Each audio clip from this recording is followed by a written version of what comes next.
Hi folks, this is Kiffer with this week's lecture on the necessity of public health research and evaluation. For the most part, this lecture is just going to cover kind of a high-level overview of what's in the textbook.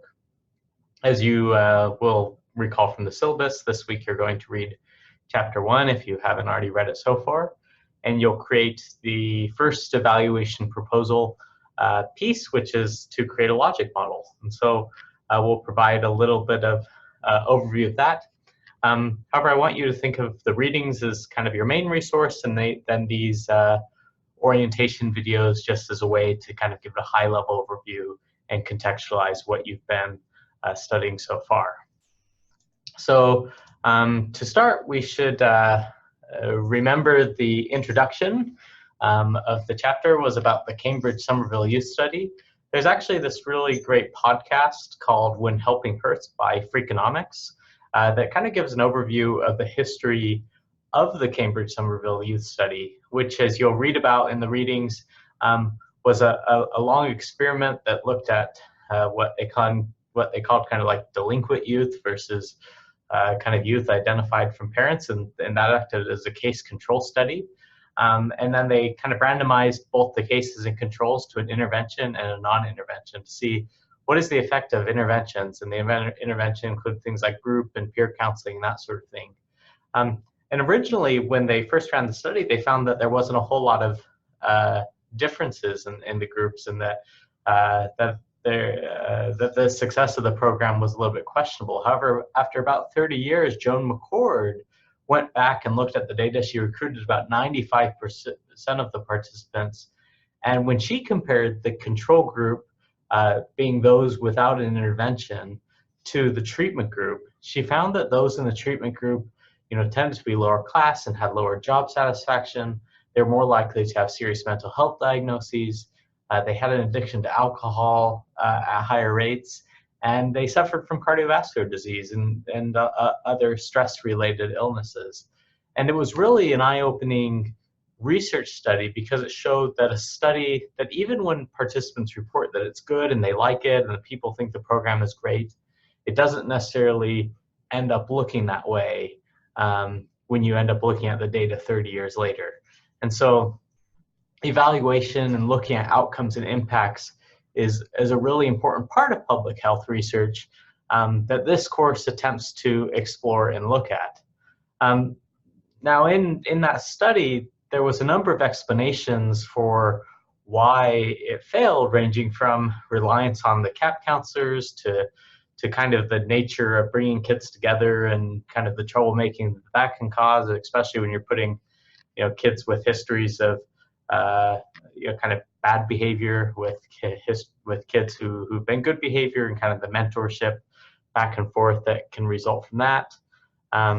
There's really just a lot of factors at play, and in fact, I don't know that any of the theories are especially good theories or especially bad theories. But regardless of it, the conclusion that we pulled from the textbook is that public health and social programs need to be evaluated. That it's not just our job to make sure they're economically effective, but we evaluate them to make sure that we're not doing hidden harms to participants. And so that's really what the work of public health research and evaluation does. It makes sure that we're getting the most bang for the buck out of our programming as possible. And a lot of you in your course introductions have expressed the importance of research and evaluation, your eagerness to learn more. And I think a lot of that eagerness comes from the recognition that we need to have programs that work for people, not just programs that line the pockets of nonprofits or that keep people in jobs. Like, those are good outcomes, but ultimately what we're hoping to achieve with public health is actually the public's health, which is a reference to the title of the textbook, Towards the Public's Health, because that's our goal, or at least most of our goals, working in public health. And this is important to recognize that even when a program is implemented effectively, or when it's running well, when it's running smoothly, it gives you the perception of it working well, there still needs to be a solid standard or outcome against which its value can be determined. And that's the big difference between research and evaluation, is evaluation tends to have the desire to assign the value to a program. And so for that reason, it can be a little bit controversial and a little bit troubling to do evaluations, because some programs don't necessarily want to be evaluated because they don't want to get funding cut if they are found to be not not kind of meeting their goals and objectives. And so it's an important area of work to do, but not always the easiest area of work to do, as we'll talk about kind of throughout the course, hopefully. And I hope that you'll share your own experiences of that as well in discussion forums and so on. So you can remember from the learning activities, one of the learning activities, which I want you guys to do, I think they'll be great experiences. They'll also be roughly related to the types of questions, not necessarily the type of question, but that material will help you prepare for the quizzes. And so the learning activities that are scattered throughout each chapter at the end of each section will hopefully be of value to you. And so the first kind of learning activity that you come across is this idea of home first. Home first is a strategy. It's probably reached a lot of media attention for Ontario recently, with kind of the long hours waits in hallway medicine type thing that Ford has kind of taken issue with. And home first is one strategy that aims to divert people from waiting in hospital beds, which tend to be quite expensive per day, per person, to long-term care facilities. It reduces that wait time by instead finding out who needs to actually go to a long-term care facility and who can be sent back home to be with their families and to be taken care of in kind of a less intensive setting. And so on the face of it, I think that sounds like actually a pretty good intervention. We think that people's health outcomes have the potential to be better off when they're being cared for by people who care about them, when they're around family, when they're not lonely. And so long-term care facilities can sometimes not necessarily be the best option, so we want to put people where they're best. But an evaluation of home care is still important, because even though, yeah, it sounds great, it's important to understand, what is the added stress on family and caregivers? What is the burden on the home healthcare system? What effect does that actually have for morbidity and mortality of people who end up at home? And so, so this is kind of an important thing to do, is to look at a program. And so there's some questions additionally throughout the chapters about evaluating prep, thinking about the contemporary role of evaluation, and also there's a kind of a controversial question about whether or not we should require kind of evidence-based evaluations as part of a government policy, to have strict guidelines about being able to tell when a policy or program is successful and when it's failing. And so, so that's what we're going to try to do in this course, is to help you kind of better understand and better articulate your thoughts. My goal isn't to necessarily give you all of the thoughts of how you should think about things, but rather give you opportunities to reflect on some of these things. And we do that within the context of research and evaluation. Now, traditionally, there's been a bit of this dichotomy between research and evaluation. Research tending to be more like what you did in epidemiology and biostatistics, looking at distributions and determinants of health outcomes, kind of this objective viewpoint of trying to figure out where the society is at, and then the more applied focus, which is about improving specific programs for the people who are participating in those programs. And our course tends to lean a bit that way, but the thing that I will tend to promote, and I try to convey in this lecture today, is that we do kind of what's called in this course evaluation research, right? Because a lot of the same fundamental methods and ways of thinking about things are consistent between what you learned in epidemiology and biostatistics and then what we go on to apply to in a health system lens here in 506. Because it's important to recognize that when thinking about like the knowledge to action cycle, which you can see on this slide, about where does research end and evaluation begin? Because it's difficult to draw that line. Is monitoring knowledge use, is that just research, or is that evaluation? Is assessing barriers to an intervention? Is that research or evaluation? Some of these things are really hard to parse out. And indeed, as the proliferation of research on trying to understand implementation kind of expands, this is important. I think one thing that we point out in the textbook is kind of this emergence of implementation and dissemination science, which focuses on the actual practice of integrating interventions into existing programs through kind of this 4-grid model of dissemination practice, which is about sharing knowledge, and dissemination science, which is about measuring how it's shared and measuring what impacts the success of that sharing. Implementation practice, which is about how to take an evidence-based program and make it work in a setting. And science is about studying that process of how it works. And so this dichotomy of practice and science is a little bit similar to that dichotomy of research and evaluation, but it really begins to blur. And so I think increasingly that classic distinction is melting away, but there are still very segregated groups of people who consider themselves researchers and people who consider themselves evaluators. And so those tend to be somewhat different practices. And so hopefully in this course we'll be able to unify it a bit as we think about evaluation research.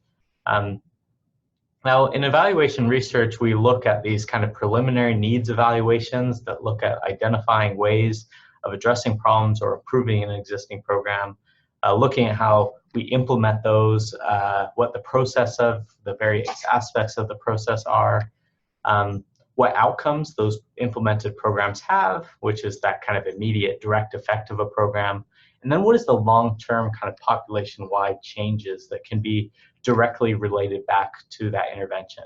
And so an assessment of, were our major goals met by the intervention. And so this kind of 4-compartment model of formative evaluations and summative evaluations is one of the ways that we try to structure and frame this course. And while we'll often use terminology about these being evaluations, it's important that these are each achieved by conducting research. And I hope that clarifies a bit about that. And so when we talk about the evaluation process, though, we are kind of considering more broad than just research. Evaluation is about engaging stakeholders. It's about describing and articulating what a program is, what its goals are, how it works. It's about focusing and planning evaluations. So looking at what are you going to measure, how are you going to measure it, which is, again, a little bit like research. But I'd say research really falls into that gathering of credible evidence. So, questionnaire design, analysis plans, and analyzing data, that tends to be what we think of most often when we think of research. And so you see in the course, as far as the assignments go, they're actually pretty balanced between the kind of evaluative work and that kind of gathering credible evidence research that we do. And so this can be thought of as kind of a framework for what evaluation research is and what this course really tends to, what we really hope that you achieve from the course, I guess. And so as you kind of go through that, you'll kind of read into the textbook about goals and objectives and logic models and this sort of things. A logic model is basically a way of just showing what a program does, a way of describing an intervention by diagramming how your goals will be met through the inputs you put in place and how those inputs will contribute to activities. So inputs can be like 3 staff dedicated to this program, $100 dedicated to buying lunch for focus groups or something like that. Like, it's the things that you put in. The activities are then the things that you actually do as part of the work you do. So maybe that's an intervention of getting people to take a continuing medical education course, nurses and doctors. The activity there is the continuing education course. The outputs would be like how many people took it, right? Because logic models are built on assumptions that if you expose people to knowledge, that knowledge will change their practice.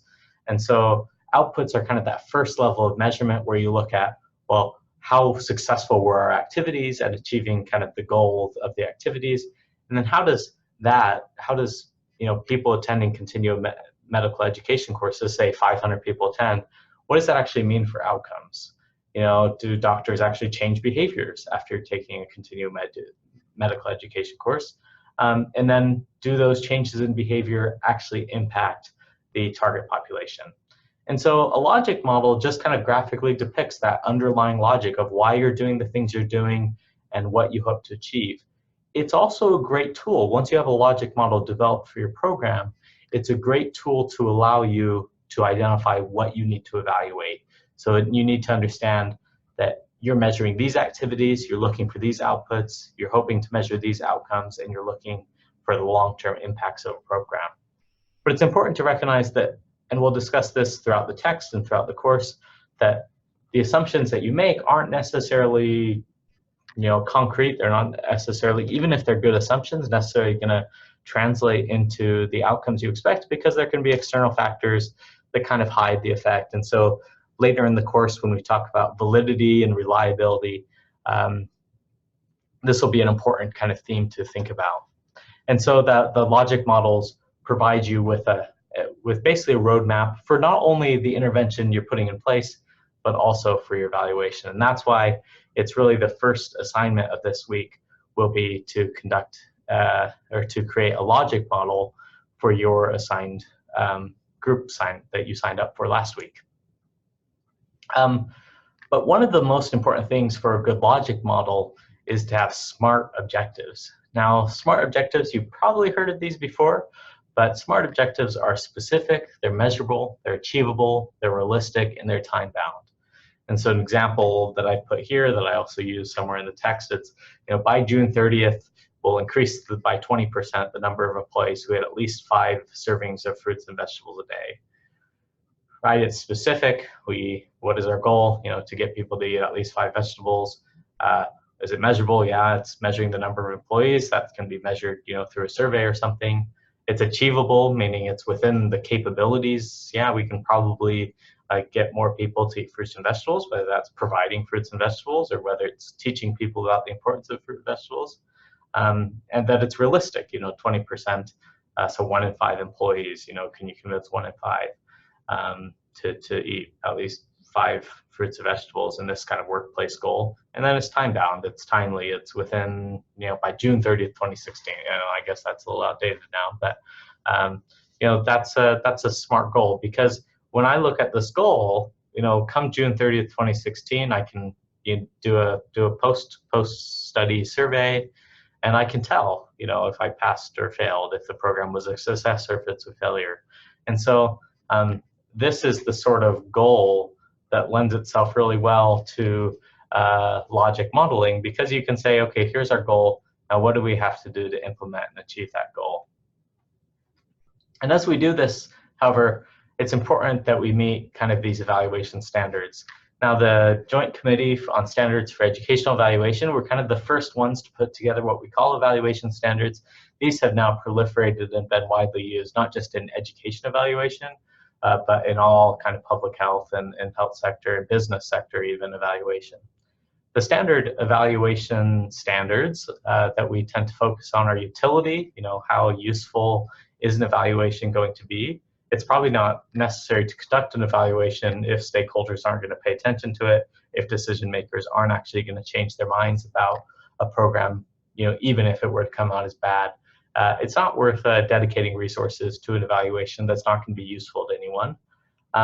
It has to be feasible. It has to be possible to conduct the evaluation. Some things are very difficult to evaluate, either because we don't understand enough about the program, either because the outcome or impacts are too far off. If the difference, say you're doing a childhood education program on physical fitness as a way to prevent heart disease, right? It's very hard to follow a bunch of kids, till they're in their 50s and 60s to look at differences in heart disease. And so you have to think about whether or not an evaluation is even feasible. You also have to think whether it's appropriate. So that's ethically appropriate, that's legally appropriate. Can you want to evaluate the effects of a smoking program, you want to say use an experimental drug to do that, right? That might not always be appropriate or feasible. Maybe there's a better way to do that. Or if you have a life-saving medication, is it really ethical to withhold it from one group indefinitely to test the effect of whether or not it was effective? That's an ethical question. So That's a question about appropriateness. And so throughout the textbook, each of these 4 standards have many substandards that I want you to look at and become familiar with, so you can see, if I say, a program doesn't have this aspect, which violation of which standard is that? That's something that's useful to do, because that'll help you as you plan your evaluations identify identify the quality of your evaluation, which is really, I think, the overall goal of this course is to, be able to allow you to go out into the workplace and conduct an evaluation that is of use to your employer, that is feasible and appropriate, and then ultimately that the results that you get are accurate and they give the decision makers the information they need to make conclusions about whether or not a program, should be continued to be funded, whether it needs to be revised or edited in some way to become better. And so that's really the 4th standard that isn't necessarily more important than all the other standards, but it's definitely, I think, the one that really strongly separates research in the classical sense from evaluation, because evaluation is about assessing value, and that really strongly requires that the information be accurate and reflect the real world. And so that's the basic conclusion of today's presentation. So make sure that you've reviewed chapter 1, and then you will go and start the logic model assignment. For that, let me pull up the logic model. I know the screen's blacked out on you. Let me just find that assignment guide, and we will share it here. And so for the evaluations assignment, last week you should have gone through and chosen your groups. Those groups should now be in place. The first assignment as part of that is to create a logic model. So you can use the example, some of the examples, you can look at other examples on the web, but really the goal here is to give you some applied experience in learning about a program and developing a program description and creating logic models. So step 1 for that is to carefully search out and review the details of the evidence-based program you're evaluating. We provided links here in the evaluation guide to some documentation. You can search out other documentation. These are widely used interventions. And so you can take a little bit of creative liberty in choosing which exact kind of adaptation you want to apply. Say you're working with Vancouver Coastal Health or Vancouver Island Health, which of those you want to apply there. But carefully try to understand the program, identify kind of the situation, the goals, the objectives, the inputs, the activities, outputs, outcomes, impacts, and the assumptions of the program. So these are all the factors that are going to go into your logic model. Again, you can take creative liberties if you really can't find. It should be realistic. It should be, as if you were actually conducting an evaluation of a program that's actually being implemented. And you can make some of those creative decisions, because oftentimes the best thing to do is to plan an evaluation within the context of planning the intervention. When you separate those two things out, that's when you kind of messy. But when you plan your evaluation side by side and planning your intervention, you're going to be really good off, and it's really worthwhile. And then creating kind of smart objectives for each program objective. So that's the specific, measurable, achievable, realistic, and time-bound or timely. I see that the numbering is off in this, so I'll have to fix that. But then you actually create your logic model. So you can use PowerPoint, I think is pretty easy. Also, if you have Word Publisher, then that works well also. And then you use kind of lines and links to link your inputs to your activities, and so on and so forth, so that you can identify which of my inputs are going to actually affect my activities, which of my activities are going to affect my outputs, and how are those outputs affecting outcomes, and how are those outcomes affecting impacts. And so that's really the goal of the assignment, is to help you really think through that underlying logic of your program.